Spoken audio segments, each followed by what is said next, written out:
Marcos 12? Isso, 12, 28. Chegando um dos escribas, tendo ouvido a discussão entre eles, vendo como Jesus lhe houvera respondido bem, perguntou-lhe: qual é o principal de todos os mandamentos? Respondeu Jesus: o principal é: ouve, ó Israel, o Senhor, nosso Deus, é o único Senhor. Amarás, pois, o Senhor teu Deus de todo o teu coração, de toda a tua alma, de todo o teu entendimento, de toda a tua força. O segundo é: amarás o teu próximo como a ti mesmo. Não há outro mandamento maior do que esse. Disse-lhe o escriba: muito bem, mestre, e com verdade disseste que ele é o único, e não há outro senão ele.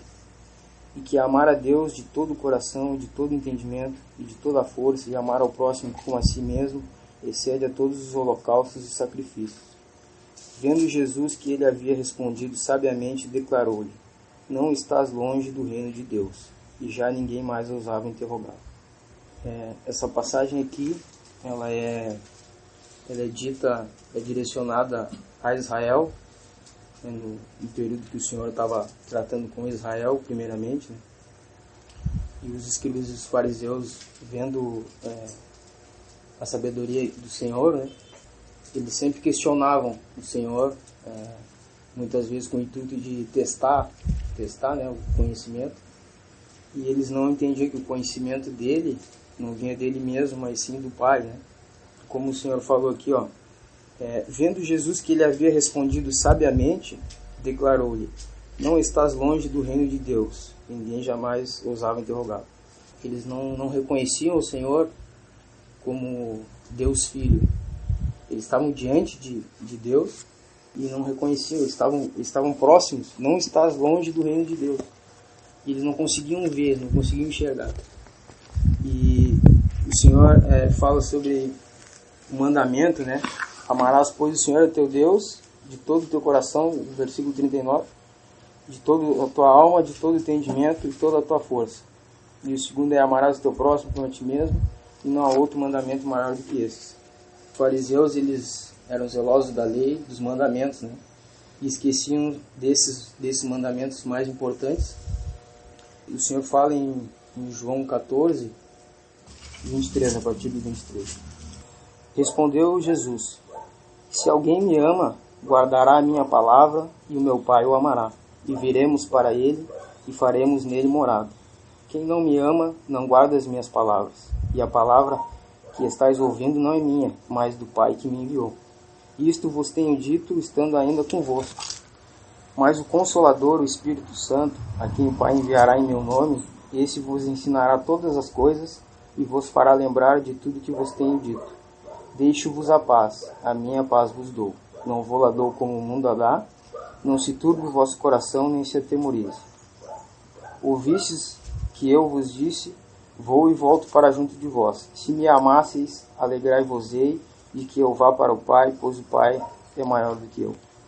Então o Senhor fala aqui a respeito: quem ama ao Senhor reconhece os mandamentos dele e a sua palavra.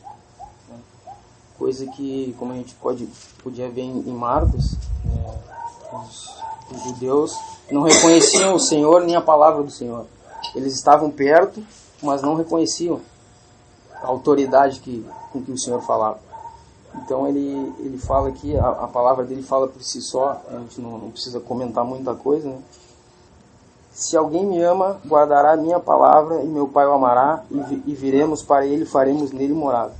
Que preciosidade, o Senhor falando disso, que quem ama a ele, guarda a palavra dele, que o Pai o amará e virá fazer morada nele. A mais à frente, no versículo 26, que o Consolador, o Espírito Santo, a quem o Pai enviará em meu nome, este vos ensinará todas as coisas e vos fará lembrar de tudo que vos tenho dito. Que preciosidade, que consolo do Senhor. E os judeus naquela época tão próximos dessas verdades, e estavam, presos à lei, ao jugo da lei. O holocausto nenhum tem mais valor do que a palavra do Senhor, né? E a fé no Senhor. Podemos abrir em Lucas 10, 38. E aconteceu que, indo eles de caminho, entrou numa aldeia. E certa mulher, por nome Marta, o recebeu em sua casa. E tinha esta uma irmã chamada Maria, a qual, assentando-se também aos pés de Jesus, ouvia a sua palavra. Marta, porém, andava distraída em muitos serviços, e aproximando-se disse: Senhor, não te importas que minha irmã me deixe servir só? Dize-lhe, pois, que me ajude. E respondendo Jesus, disse-lhe: Marta, Marta, estás ansiosa e afadigada com muitas coisas, mas uma só é necessária. E Maria escolheu a boa parte, a qual não lhe será tirada. O princípio ali que o irmão falou do amarás o Senhor de todo o coração. O primeiro, as coisas do Senhor, depois que nós somos selados e hoje vivemos para dar frutos para o Senhor. Tem um princípio bem interessante aqui, que no versículo 39 diz assim: E tinha esta uma irmã chamada Maria, a qual, assentando-se também aos pés de Jesus, ouvia a sua palavra. E quando o Senhor critica, por assim dizer, que Marta estava ansiosa e afadigada com muitos afazeres, o Senhor não criticou os afazeres dela. Ele criticou ela se levantar antes de o Senhor acabar de falar. Porque a Júlia estava sentada aqui no versículo 39. E o que aconteceu? Ela foi se ocupar primeiro com as coisas do mundo, deixou o Senhor em segundo plano, se ocupar com as coisas do mundo. E isso é um princípio que nós erramos muitas vezes, e é um princípio para que o Senhor deve estar sempre, em qualquer circunstância, tudo em primeiro lugar na nossa vida. E creio que é um princípio cristão para nós hoje, né?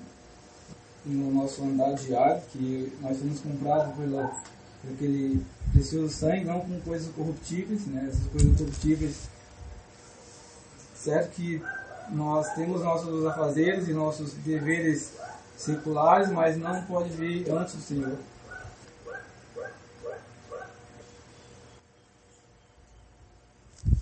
Vamos abrir Apocalipse, capítulo 3.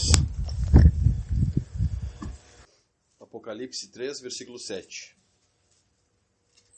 E ao anjo da igreja que está em Filadélfia, escreve: Isto diz o que é santo, o que é verdadeiro, o que tem a chave de Davi, o que abre e ninguém fecha, e fecha e ninguém abre. Eu sei as tuas obras, eis que diante de ti pus uma porta aberta, e ninguém a pode fechar. Tendo pouca força, guardaste a minha palavra, e não negaste meu nome. O contexto das 7 cartas, o Senhor está andando entre os castiçais e em julgamento do testemunho. A igreja é o testemunho do Senhor aqui enquanto ele está ausente. Antes de entrar no assunto que eu queria entrar, existe o contraste entre o testemunho e o corpo de Cristo. O corpo de Cristo, absoluto, todo que crê no Senhor Jesus é membro do corpo. Só fazemos membresia a uma coisa, pela palavra. Somos membros do corpo de Cristo. É o Senhor que nos acrescenta, e quando cremos, recebemos o Espírito Santo, fazemos parte do corpo de Cristo. E nós não vamos entrar em juízo. No tribunal de Cristo, nós vamos receber galardão. Mas aqui, o Senhor está julgando o testemunho, o que nós estamos fazendo aqui. Enquanto fomos deixados, depois de que cremos, fomos salvos, o que nós estamos fazendo aqui? E esses irmãos, nessa carta de Filadélfia, no versículo 8, ele fala, aqui é o Senhor falando para a igreja, como testemunho. Eu sei as tuas obras, eis que diante de ti pus uma porta aberta, e ninguém a pode fechar. Tendo pouca força, guardaste a minha palavra, e não negaste o meu nome. Então, no contexto que o irmão colocou, o assunto, sobre a palavra, se nós formos nos basear em qualquer outra coisa, a não ser no sacrifício, no sangue derramado do Senhor, e na sua palavra, como doutrina, como nós vamos levar o nosso testemunho, nós vamos ser levados ao erro. se nós ter como base outros irmãos, outras assembleias, nós temos que ter base a palavra. A palavra. Guardaste minha palavra e não negaste o meu nome. E somos privilegiados, o Senhor ter nos está dando entendimento em relação à verdade, pelo centro de reunião, pela presença do Senhor. A igreja, o projeto original de Deus, Paulo escreve em Timóteo, que a igreja seria coluna e firmeza da verdade. Só que entrou a ruína, mas o Senhor mantém o testemunho, Ele mantém, não por nossos méritos, Ele que provê todas as circunstâncias para que nós possamos estar aqui reunidos, aprendendo, mas o foco é a palavra. Se a gente for, o nosso coração vai nos enganar, nós temos sempre que ter a base da palavra. E esses irmãos foram, aqui o Senhor julgando testemunhas, foram elogiados. Tendo pouca força, poucos irmãos guardaram a palavra e não negaram o nome do Senhor. Que é o mais importante, né? Reunidos ao nome do Senhor, sem qualquer outro nome, né? Não importa, não existe outro nome que importa que sejamos salvos. O privilégio que temos, o Senhor ter abrido nosso entendimento para entendermos essas coisas. Em relação a guardar a palavra, o irmão leu em João que essa é um trabalho do Espírito Santo. Nós não buscamos obedecer e guardar a palavra por nós mesmos. Essa é uma das obras do Espírito Santo, que em João o irmão leu que seria enviado, que ensinar todas as coisas. E o amar a Deus também, porque a palavra diz que não há quem busque a Deus. Então o Senhor que trabalha o nosso coração, que nos constrange, o Senhor vai nos exercitando, a gente fica constrangido em como que nós não vamos amar um Deus que entregou seu próprio Filho por nós. E a palavra também, ali no versículo que o irmão leu em João, fala que Ele é colocado nos nossos corações, a palavra. Esse poder que o irmão citou de poder negar as coisas do mundo, que são as coisas lícitas, sem falar em pecado, as coisas lícitas que são necessárias, e atentar mais para as coisas do Senhor, essa força não vem de nós mesmos. Isso é o Espírito Santo que vai nos exercitar, que vai nos capacitar em relação a amar a Deus e obedecer. Outro ponto importante é que essas coisas não contribuem em nada em relação à nossa salvação. Nossa salvação é absoluta quando cremos. Essas coisas influenciam muito na comunhão com o Pai, na comunhão com Deus. O pai quer ter o filho dele junto dele, sempre, podendo estar ensinando perto, sem brigar o menos possível com esse filho, educar ele da forma correta, e Deus igualmente conosco, quer que aprendamos mais. Eu creio que Deus não se agrada em ter que nos disciplinar, que muitas vezes é necessário, mas é necessário para o nosso próprio bem. Um Deus de amor, temos certeza que é um Deus de amor, um Deus perfeito em disciplina, justo. A gente pode abrir em João 10. Em verdade vos digo, o que entra pela porta no aprisco das ovelhas, mas sobe por outra parte, esse é ladrão e salteador. Aquele, porém, que entra pela porta, esse é o pastor das ovelhas. Para este o porteiro abre, as ovelhas ouvem a sua voz, ele chama pelo nome as suas próprias ovelhas e as conduz para fora. Depois de fazer sair todas as que lhe pertencem, vai adiante delas e elas o seguem, porque lhe reconheceram a voz. Mas de modo nenhum seguirão ao estranho, antes fugirão dele, porque não conhecem a voz dos estranhos. Jesus lhe propôs esta parábola, mas eles não compreenderam o sentido daquilo que lhes falava. Então, é isso que o próprio Senhor disse, né, aos judeus, por meio de parábolas.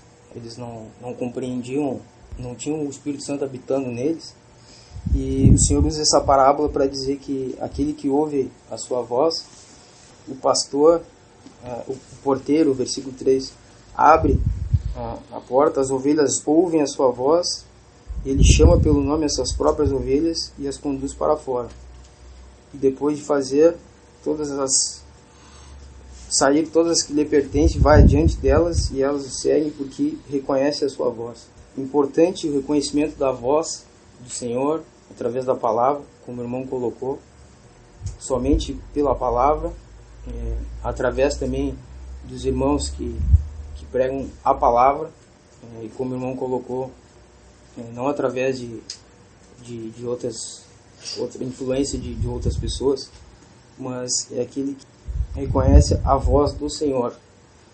Mas de modo nenhum, no versículo 5, seguirão o estranho, antes fugirão dele, porque não conhece a voz dos estranhos. O privilégio a gente tem de poder ter ouvido a voz do Senhor, ter escutado a palavra do Senhor, e hoje poder estar compartilhando as suas verdades, e coisa que aqui na época os judeus não conseguiam, né, ver e ouvir essas coisas, e é um privilégio. E mais à frente aqui, eu não sei se os irmãos podem me auxiliar no versículo, diz que aqui, versículo 9: eu sou a porta, se alguém entrar por mim, será salvo, entrará e sairá e achará pastagem. Isso aqui é uma figura que o Senhor está usando. A pastagem é o alimento, né? A pastagem é o alimento das ovelhas do Senhor. O alimento que ele provê é a sua própria palavra, né?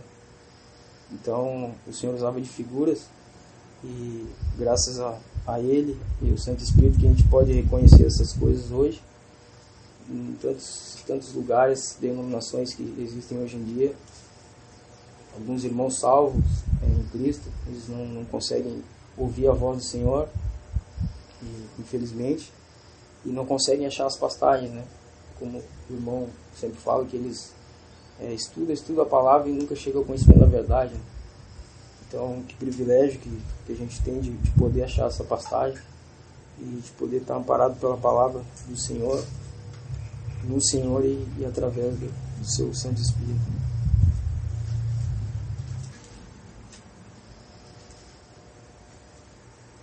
Interessante que o Senhor fala, essa passagem que o irmão acabou de ler, o verso 9 que o irmão leu, ele diz assim: eu sou a porta, se alguém entrar por mim, salvar-se-á, entrará e sairá e achará pastagens.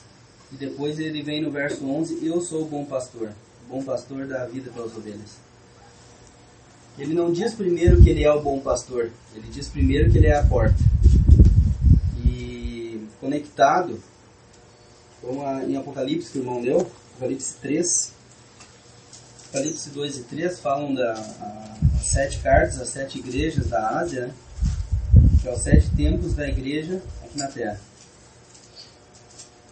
E aí o irmão leu acerca de Filadélfia, e o irmão leu até o versículo 8,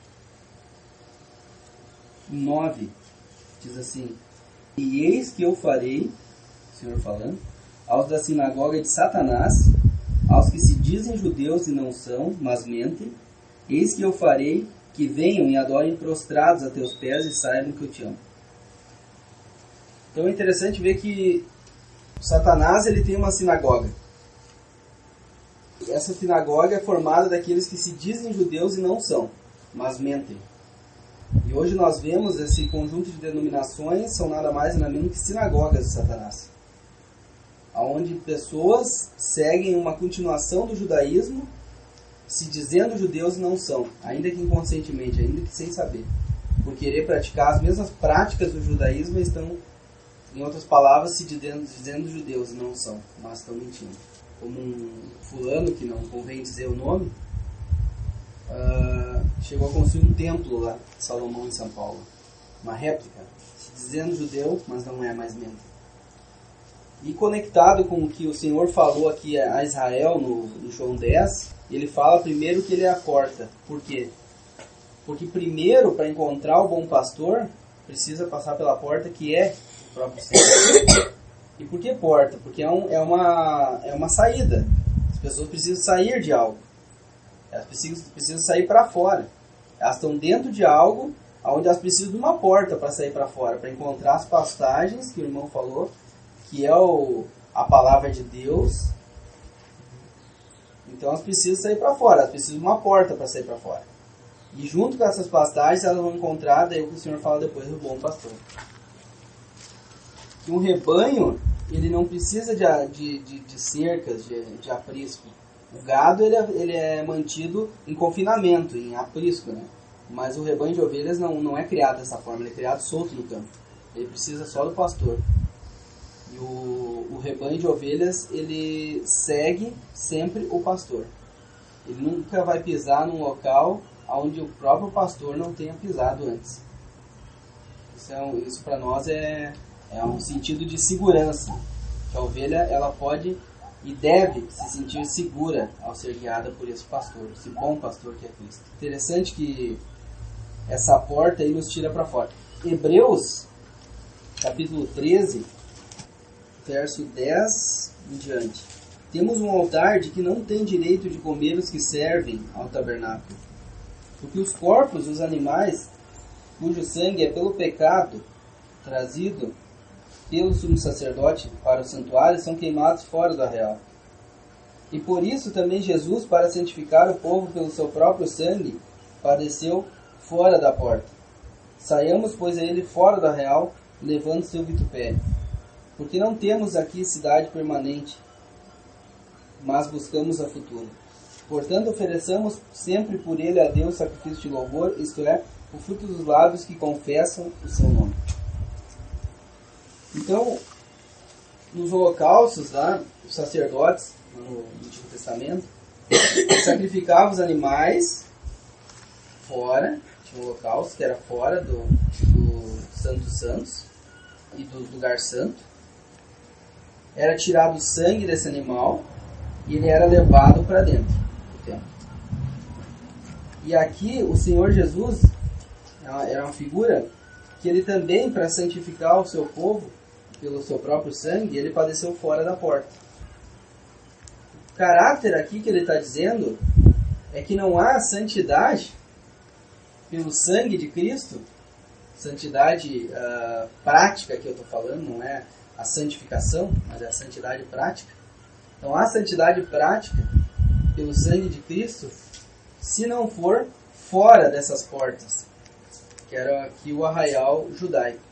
E hoje, para nós, não há santidade prática se não for fora desse arraial das denominações. Não há santidade prática. Nós desconhecíamos isto, estamos aprendendo isto. Nas denominações eles desconhecem isto. Tanto é que eles nem entendem que há a santificação perfeita, que é em Cristo Jesus, que todos são santos. Eles pensam só em santidade prática, e até citam passagens como a santificação sem a qual ninguém verá Deus. Então eles usam isso como a santidade. Então a pessoa tem que se santificar, porque senão não vai ver a Deus. E hoje nós entendemos que a santificação que nos faz ver a Deus, essa é perfeita em Cristo, já garantida. E a santidade prática que nos faz hoje ter esse caráter, não do corpo de Cristo, como o irmão colocou, mas como o testemunho de Deus aqui na Terra, isso é individualmente. E isso sim só é possível fora dessas portas desse arraial. E essa santidade prática, ela é mantida pelo próprio Senhor através do seu Santo Espírito. Como o irmão leu, e eu vos enviarei outro Consolador, o Espírito de verdade, ele vos guiará em toda a verdade. E é ele que nos guia. Êxodo 21, versículo 2. Se comprares um servo hebreu, 6 anos servirá, mas ao 7º sairá forro de graça. Se entrou só com seu corpo sairá. Se ele era homem casado, sairá sua mulher com ele. E se o Senhor lhe houver dado uma mulher, e ela lhe houver dado filhos ou filhas, a mulher e seus filhos serão de seu senhor, e ele sairá só com seu corpo. Mas, se aquele servo expressamente disser, eu amo a meu senhor, e a minha mulher e a meus filhos, não quero sair forro. Então seu senhor o levará aos juízes e o fará chegar à porta, ou ao poste, e seu senhor lhe furará a orelha com uma sovela e o servirá para sempre. Aquele princípio ali que o Senhor falou, de que eles me amarão, e essa força que nós temos de amar o Senhor vem porque Ele nos amou primeiro, Deus nos amou primeiro. O amor dele nos constrange. E aqui tem uma bela figura, né? Esse servo aqui representa o nosso Senhor Jesus, que no versículo fala que no 7º ano ele seria livre, mas por amor à esposa, que é figura da igreja, né? Ele perde sua liberdade, e ainda no final ali no versículo, ele é marcado na sua orelha. No versículo 6, o Senhor furará a orelha com uma sovela e o servirá para sempre. Esse é o princípio que nós amamos o Senhor em primeiro lugar, né? Nós temos esse amor que o Espírito Santo nos incutiu nos nossos corações, porque Ele nos amou primeiro. Quando eu entendi essa figura aqui linda, né, me deu uma alegria, né, nessa palavra, que o Senhor que veio e amou a sua esposa primeiro. Por isso nós nos constrange a amar. Também no Novo Testamento tem o antítipo, né, dessa figura, em Efésios 5, 25. Vós, maridos, amai vossa mulher, como também Cristo amou a igreja, e assim mesmo se entregou por ela, para a santificar, purificando com a lavagem da água, pela palavra, para a apresentar a si mesmo igreja gloriosa, sem mácula, sem ruga e nem coisa semelhante, mas santa e irrepreensível. Versículo 28. Assim devem os maridos amar a sua própria mulher, como o seu próprio corpo. Quem ama a sua mulher, ama-se a si mesmo. Voltando lá para Êxodo, que o irmão leu, 21, verso 6. Interessante um detalhe aqui que ele diz: então seu senhor o levará aos juízes e o fará chegar à porta, ou ao umbral da porta, e seu senhor lhe furará a orelha com uma sovela, e ele o servirá para sempre. Interessante porque a maneira que ele furava a orelha do servo, ele chegava no umbral da porta ali, encostava a orelha ali e furava. E aquela marca não ficava só na orelha, atravessava a orelha do servo e marcava a porta. Aquilo ali era para simbolizar que aquele servo estaria ligado à casa do seu senhor para sempre. Que ele faria parte da casa do Senhor para sempre. Por isso que era feita dessa forma. E o Senhor, Ele se deixou ser pregado numa cruz para que hoje nós pudéssemos fazer parte da casa de Deus para sempre. E da família de Deus, né? Então, preciosa verdade essa do Senhor aqui, né?